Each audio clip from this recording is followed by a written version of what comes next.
তুমি বসো, আমি তোমার জন্য একটা শরবত নিয়ে আসি। তুই এসেছিস মা? 2-4 দিন থাক না মা, তো আমার আসতে কো। সরুন সরুন মা, পিপাসা এইগুলো খেয়ে নাও। আরে বৌদি, তুমি এত কিছু নিয়ে এসেছো কেন? চুপচাপ খাও, নইলে কিন্তু গাল টিপে খাওয়াবো। বৌদি, আমার মা নেই তাতে কি হয়েছে? তোমাকে দেখলি আমার মনে হয় যে তুমি আমার আগের জন্মের মা ছিলে। কি রে, তুই কখন এলি?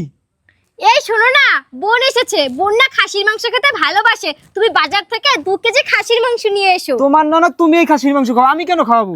এই অত বেশি কথা বলো না তো, যাও তাড়াতাড়ি যাও। আচ্ছা ঠিক আছে ঠিক আছে। মা আমি যাচ্ছি। বৌদি আমি যাচ্ছি, তোমরা ভালো থেকো আর মার খেয়াল রেখো। আচ্ছা বোন, তুমি ভালো থেকো, আর বাড়ি যেয়ে একটা ফোন করো। সত্যি বৌদি, তোমাদেরকে ছেড়ে যেতে না আমার একদমই ইচ্ছে করে না। তা তোমাকে কে যেতে বলেছে? তুমি আরো থেকে যাও। এরপর কেটে গেল আরো কিছুটা দিন। তারপর একদিন হঠাৎ দিদি, পিপেসার পর গাড়ি অ্যাক্সিডেন্ট গেছে। হ্যাঁ গো, আমি খবরটা শুনেছি, কিন্তু মা আমাদের থেকেও খবরটা আগে শুনেছে, তাই মা হার্ট অ্যাটাক করে আর এই পৃথিবীতে নেই। বৌদি, ওই বাড়ি সবাই আমাকে বলে আমি নাকি আমার স্বামীকে খেয়েছি, আমি নাকি আমার মাকেও খেয়েছি। বিথি, বোন আজকে থেকে এই বাড়িতেই থাকবে, তুমি ওরা ঘরে লই যাও, আমি কাজে যাচ্ছি। পিপাসা, তুমি মুড়ি কোথা থেকে পেয়েছো? কেন বৌদি, তোমার সুটকেসের উপরেই তো ছিল, সেখান থেকে এনেছি।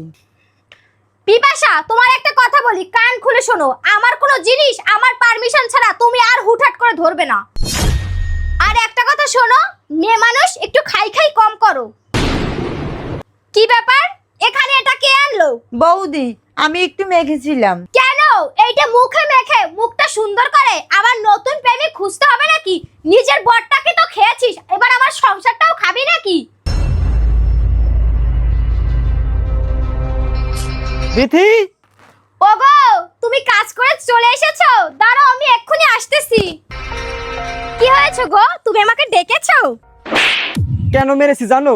তুমি মানুষ থেকে অমানুষ হয়ে গেছো। পিপেসার বর যখন বেঁচে ছিল তুমি পিপেসারে কতটা ভালোবাসতে, তোমার নিজের বোনের থেকেও বেশি ভালোবাসতে। পিপেসা আসলে কি খাবে না খাবে তুমি কতটা ব্যস্ত ছিল, আর এখন পিপেসার বরটা নেই, এখন তুমি এরকম কেন করছো? না রে দাদা, এতে বৌদির কোনো দোষ নেই। পৃথিবীর প্রত্যেকটা বিধবা ননদই এরকম অবহেলিত। আরে বোন, তুই কোথায় যাচ্ছিস?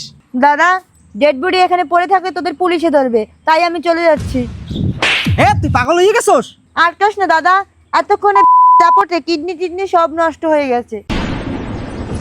বন্ধুরা, মনে রেখো, সুখের দিনে সবাই তোমার সব সময় পাশে থাকবে, কিন্তু দুঃখের দিনে কেউ তোমার পাশে থাকবে না। ধন্যবাদ।